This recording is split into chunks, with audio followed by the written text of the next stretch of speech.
Toyota is one of the largest car manufacturers in the world, and like so many others, it chooses to promote itself in the cauldron of motorsport.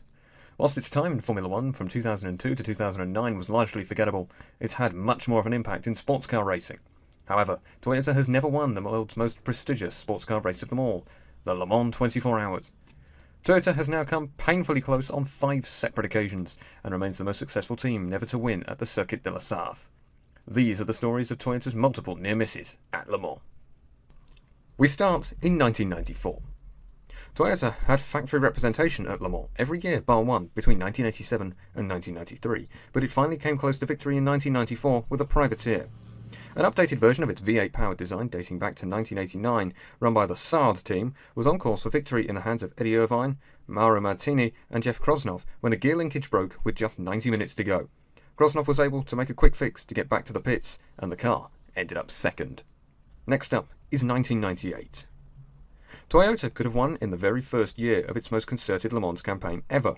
The GT1, developed in the same Cologne factory as today's TSO 50, had a performance advantage, and the car, driven by Thierry Boutsen, Ralph Kellernes and Jeff Lees, was in front by 40 seconds when the gearbox failed with just 80 minutes to go. The car had already undergone 2 changes of gear cluster, and it appears that the sump plug had not been correctly tightened. A lack of gearbox oil ultimately did for Toyota. Toyota was back, and a year later in 1999 again missed out on victory. The fleet of reworked GT1s fought 2 separate battles with the ultimately triumphant BMW V12 LMR. The entry in which Alan McNish had joined Boutsen and Kellernes was battling with the leading BMW when it was punted out in the night by a backmarker. The subsequent retirement of the best of the BMWs turned the race into a battle between the surviving cars from BMW and Toyota. Ukyo Katayama, Toshio Suzuki and Kiichi Tsuchiya were arguably on course for a narrow victory before sustaining a puncture after being forced over the curbs by yet another backmarker. Moving on to the 21st century, Toyota again missed out in 2014. Toyota had a narrow but stable advantage over Audi during the night when a problem with an FIA sensor stranded Kazuki Nakajima out on the track. Toyota knew it had a glitch and had just called the TSO 40 hybrid, which the Japanese drivers steered with Alex Wurz and Stefan Sarazan, into the pit. The car was a few kilometres short of the garage when the sensor's loom burnt out. The fix would have taken a couple of minutes, about the same time as the lead it had over the chasing Audi. And finally, and most heartbreaking of all, we have the 2016 Le Mans 24 Hours. For 23.5 hours of this race, Toyota was in command. The number 6 car had been delayed by a spin and resulting floor damage, but remained a comfortable third, whilst the number 5 Toyota led.